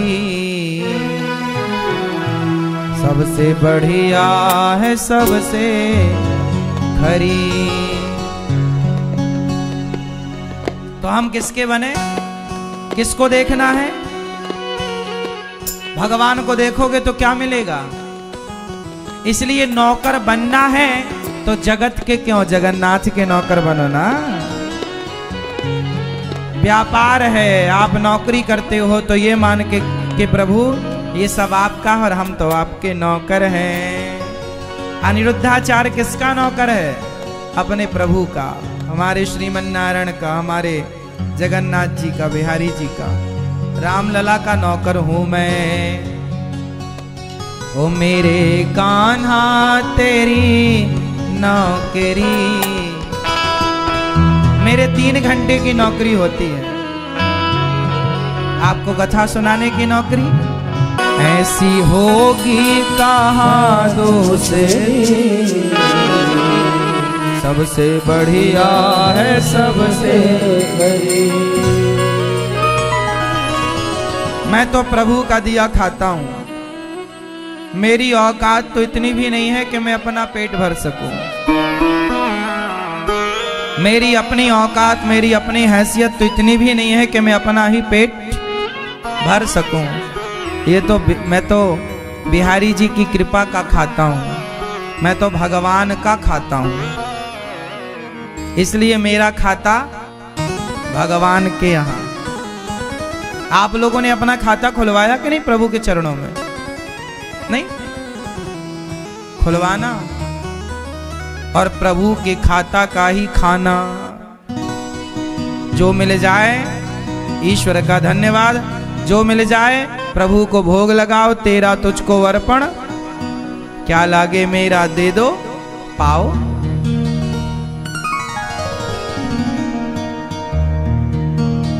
संसार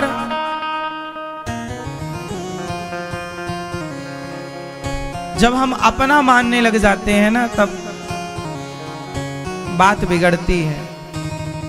इसलिए अपना नहीं, सब प्रभु का है, सब मेरे कन्हैया का है, सब मेरे श्याम सुंदर का है।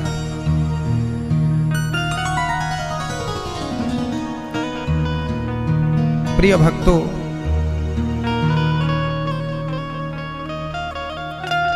भगवान के चरणों में आत्मसमर्पण कर दो।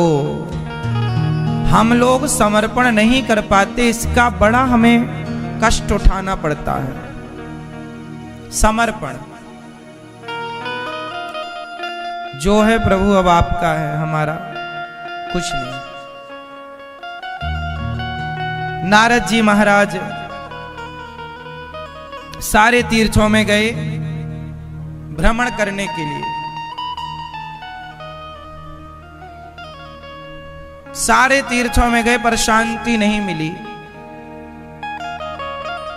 तब नारद जी वृंदावन आए, उदास भक्ति महारानी को देखा। क्या करूं कि आपका दुख दूर हो जाए? संतों ने कहा भागवत सुनवाओ। जो भागवत सुनता है उसका दुख दूर जरूर होता है। भक्ति ज्ञान वैराग्य को भी नारद जी ने सनकादियों के द्वारा भागवत सुनवाई, और भागवत सुनते ही भक्ति महारानी ताता थैया करके नाचने लगी। सदा से प्या श्रीमद्भागवती कथा।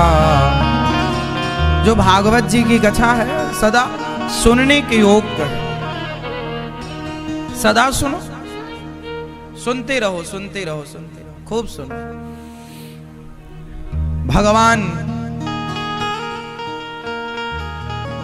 सदा सुनने के लिए कह रहे हैं। भक्ति नाचने लगी भागवत सुनकर। कहां बैठूं? जाओ भक्तों के हृदय में जाकर बैठ जाओ। नारद जी ने प्रश्न किया सनकादियों से, महाराज क्या कोई पापी भागवत सुन के तरेगा? हाँ, भागवत किन्हें तारती हैं? ये मानवः पाप कृतस्तु सर्वदा सदा दुराचार रता विमार्गिगाः क्रोधाग्निदग्धः कुटिलाश्च कामिनः सप्ताह यज्ञेन कलौ पुनन्ति ते। कितना भी बड़ा पापी क्यों ना हो, भागवत सुन के तर जाएगा। अच्छा, कोई तरा? हाँ, बड़े बड़े पापी तर गए। एक पापी का नाम है धुंधकारी। बहुत बड़ा पापी है, अपनी माता को अपने पिता को सताता है, पर जब मरा तो प्रेत बना। तब उनके भैया गौकर्ण जी ने उन्हें भागवत सुनवाई, तब उनकी प्रेत योनि से मुक्ति हुई। भागवत कोई इंसान जीता जागता सुने तो अच्छा है, मुक्ति तो होगी। पर कोई इंसान जीते जी आप भागवत ना सुन पाओ और आपका कोई अपना मृत्यु को प्राप्त हुआ हो और आपने उसके नाम से, उसके संकल्प से भागवत जी कराई, तो उसकी भी प्रेत योनि से मुक्ति होकर उसकी परम गति होगी। इसलिए भागवत जरूर सुनना चाहिए। अभी भागवत जी की पोथी पाठ आज से बैठी हैं और जो भी यजमान परिवार आए हैं, आप सब बहुत भाग्यशाली हैं कि आपने अपने पितरों के लिए, पूर्वजों के लिए भागवत जी का अनुष्ठान कराया। कुछ लोग यहाँ आए, कुछ लोग घर से ही लाभ ले रहे हैं। 124 परिवारों ने भागवत जी की पोथी पाठ यहाँ बिठाई है। अभी 12 फरवरी से फिर भागवत जी की पोथी पाठ बैठेंगी। माघ का महीना चल रहा है, पुण्य का महीना है, कर लो जितना करना है पुण्य। राम नाम की लूट है, लूट सके तो लूट। अच्छे काम समय रहते कर लो साहब। आज अच्छे काम करने की बुद्धि है तो कर लो, पता नहीं कल तक मन बदल गया तो। मन का भी तो भरोसा नहीं है। देखो, एक मैया आई, महाराज जी हमें संतों को अन्न क्षेत्र बंटवाना है, अन्नदान करना है। हम चाहते हैं कि ये संत भोजन करते हैं, हमारा भी कुछ धन अन्न सेवा से जुड़ जाए। तो हमने कहा मैया करा लो। मैया बोली अच्छा महाराज जी मैं कल आऊंगी। हाँ मैया कल आना।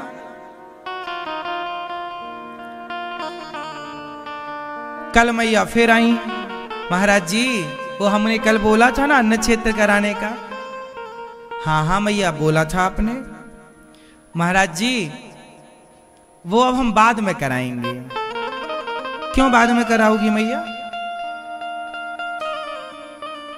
अभी हम इसलिए नहीं करा रहे हैं क्योंकि अभी हमारा मन बदल गया। अच्छा अच्छा ठीक है, जब आपका मन हो जाए तब कराना। मन कई बार भर जाता है कि हाँ हमें अच्छे कार्य करना चाहिए, और कई बार मन कहने लग जाता है कहाँ पैसा खर्च कर रहा है, ये पैसा किसी और जगह काम आ जाएगा। हाँ? तो ये जो मन है बड़ा चंचल है। कई बार आपका मन भावों से भरता है तो मन अच्छे काम में लग जाता है, और मन से जब वो भाव हटते हैं तो मन फिर अपनी स्थिति में आ जाता है। इसलिए इस मन का भरोसा नहीं है। इसलिए जब मन अच्छा हो तो अच्छे काम कर लो, क्योंकि कल को समय भले अच्छा रहा, आपके पास धन धान्य रहा, पर मन ही नहीं रहा तो सब कुछ होने पर भी मन नहीं होता लोगों का करने का। भाई धन होना ही पर्याप्त नहीं है मेरी माँ, धन के बाद मन भी तो हो। भागवत धन किसके पास नहीं है? बहुतों के पास धन है, पर मन तो कुछ ही लोगों का ना भागवत जी कराने का होता है, और जिनका होता वो भागवत जी कराते, जैसे हमारी मैया जी करा रही हैं। धन बहुत लोगों के पास है, पर मन कुछ लोगों का होता है कि चलो किसी संत को आज भोजन करा देते हैं, किसी गाय को आज घास खिला देते हैं, किसी बूढ़ी वृद्ध माँ का सहारा बन जाते हैं। गौरी गोपाल आश्रम में हजारों संत भोजन प्रसादी पाते हैं ना, तो आपका मन होता है हम भी सेवा करें। कई बार मन पलटी मार जाता है, इसलिए मन की गति बड़ी विचित्र है। ये मन कभी कभी तो भगवान के प्रेम में रोता है, और यही मन कभी कभी भगवान को स्वीकार करने से मना कर देता है कि भगवान है भी या नहीं, हम झूठे ही रो रहे हैं क्या। ये मन दिन में 10 बार पलटी मारता है, हाँ या ना। कई बार आपकी आंखों में आंसू आ जाते हैं, मन इस तरह प्रेम और भक्ति से भर जाता है, पर कई बार आप ही ये सवाल खड़ा कर लेते हैं, पता नहीं भगवान होते भी हैं कि नहीं। मन है ये 10 प्रकार से बदलता है, इसलिए इसे चंचल कहते हैं। ये मन स्थिर नहीं होता किसी चीज में, जो स्थिर कर ले वही तो संत है, वही तो समझदार है, ज्ञानी है, भक्त है। इसलिए जब दान पुण्य करने का मन हो तो कर देना चाहिए। अच्छे काम कल पर ना टालो, क्योंकि कल का भरोसा नहीं। दशरथ जी ने राम को राजा बनाने की घोषणा तो कर दी, पर कह दिया कल बनाएंगे, कल कभी होता ही नहीं। इसलिए जो करना है जल्द कर, क्यों बैठा है मौन, पल में प्रलय होएगी और पल की जाने कौन। भरोसा नहीं। इसलिए धुंधकारी अपनी मां, अपने पिता आत्मदेव जी और धुंधली पर अत्याचार करता, अपनी मां को सताता, अपने पिता को सताता। धुंधकारी मां बाप को सताता, पैसा मांगता सारा उड़ा दिया जुए शराब गलत कामों में। नहीं दिया पैसा पिता ने तो और मार लगाई, खूब मारा।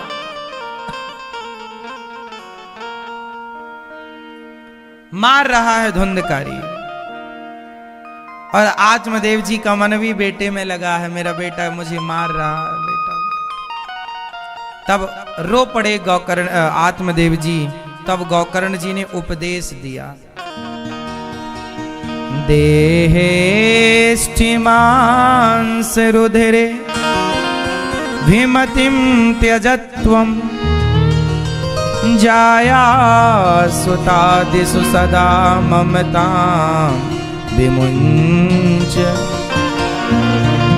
पश्यानिशं जगदिदं क्षणभङ्गनिष्ठं वैराग्यरागिरसिको भवभक्तिनिष्ठः।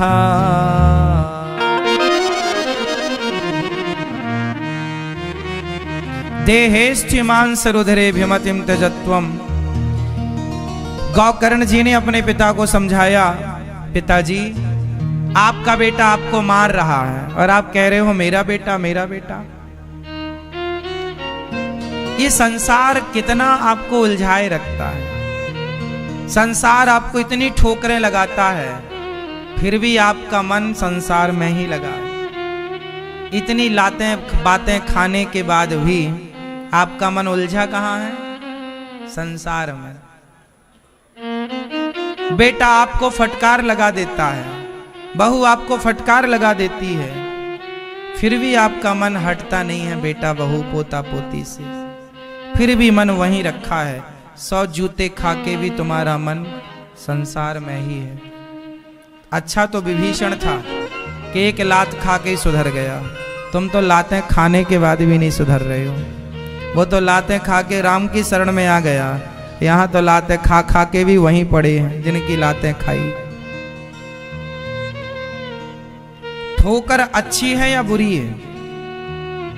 बोलो जोर से। ठोकर बहुत अच्छी है, क्योंकि ठोकर ही ठाकुर से मिलाती है। बस सोचो कि विभीषण को रावण की ठोकर ना लगी होती तो क्या विभीषण को राम मिलते? बोलो। ध्रुव जी को सुरुचि की ठोकर ना मिली होती तो क्या उन्हें प्रभु का दर्शन होता? इसलिए कोई आपको ठोकर लगाए, कोई आपको अपमानित करे, तो जगत से जितने अपमानित होना, जगत से जितने जलील होना, उतने जगन्नाथ के निकट पहुंच जाना, उतने प्रभु के करीब पहुंच जाना। जगत अपमान करे तो अच्छी बात है, क्योंकि ये अपमान ना करे ना तब तक मन प्रभु में लगता नहीं है। इसलिए अपमान बुरा नहीं है, और भक्तों का अपमान होता है समाज में। बुरा करने वालों का अपमान नहीं होता, अच्छा करने वालों का। भगवान परीक्षा लेते हैं, क्योंकि जितना अपमान होगा उतना और निकट आएगा भक्त।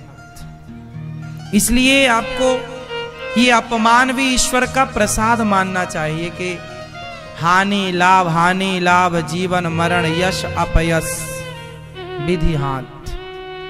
छोटे से बच्चे को आप 2 थप्पड़ मारो तो वो क्या करता है?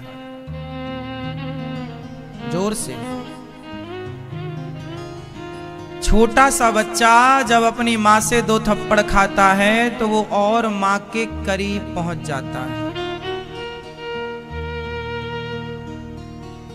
ये बात सही है कि गलत है? मेरी हर बात को बहुत गंभीरता से बारीकी से समझना पड़ेगा,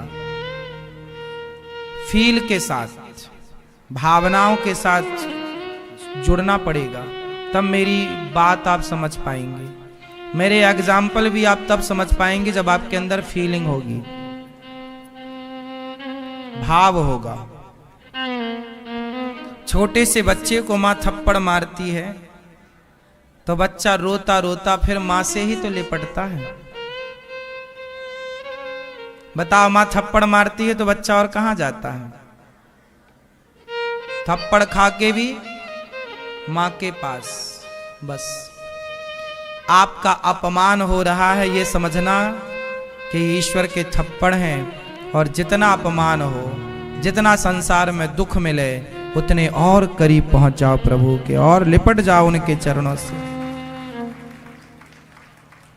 और निकटता बढ़ती चली जाए। अपमान बहुत अच्छा है, बहुत जरूरी भी है। इसलिए अब हम लोग ना जो है अपमान से भी दोस्ती कर लिए। हमारा सम्मान भी आप लोग करते हैं, हजारों लोग सम्मान करते हैं तो कुछ लोग अपमान भी करते हैं। हमें कोई दिक्कत नहीं होती। लाखों लोग सम्मान करने वाले होंगे तो कुछ लोग अपमान भी करेंगे, क्योंकि बैलेंस बना के चलना पड़ता है। सम्मान यदि मिलता है, माता सीता को सम्मान मिला तो अपमान भी तो मिला। राम जैसा पति पाकर सम्मानित हुई तो किसी ने उंगली भी तो खड़ी कर दी, अपमान भी मिला। यही आप ये मत भूलिए कि नहीं जी सारा संसार हमारा केवल सम्मान करे, नहीं हमारा कोई अपमान। कुछ लोग तो बड़े परेशान हो जाते हैं अपमान से। कुछ लोग कहते हैं आपने हमारा अपमान कर दिया। हाँ जी, आप हमारा अपमान कर सकते हैं, आपको स्वतंत्रता है, आजादी है, पर आपका अपमान हम नहीं कर सकते, ना तो हमारे करने का मन है। हम क्यों आपका अपमान करें? कोई हमारा करे तो चलेगा, हम किसी का नहीं करते। बस अपमान और सम्मान को एक तराजू में तौलो। हमारे लिए तो अपमान भी वही है और सम्मान भी वही है। ना तो हमें आपके सम्मान की भूख है और ना तो आपके अपमान से हमें कोई तकलीफ है। हर स्थिति में सम रहो। पानी बरस जाए तो नदियों में कितनी भी बाढ़ आ जाए, पर उस बाढ़ से समुद्र पर कोई फर्क नहीं पड़ता। गांव डूब रहे हैं पर समुद्र में कोई फर्क नहीं पड़ता। समुद्र का पानी जितना था उतना ही है। और कितना भी सूखा पड़ जाए तो समुद्र रत्ती भर पानी कम नहीं होता। ना तो सूखा पड़ने से समुद्र का कुछ बिगड़ना और ना अधिक बारिश पड़ने से समुद्र का कुछ, वो अपनी स्थिति पर है। उसी तरह हम भी संसार के अपमान सम्मान का कोई प्रभाव हम पर ना पड़े। हर स्थिति में हम भगवान के चरणों में रहें, भगवान को याद रखें। इस स्थिति तक पहुंचना सत्संग का उद्देश्य है।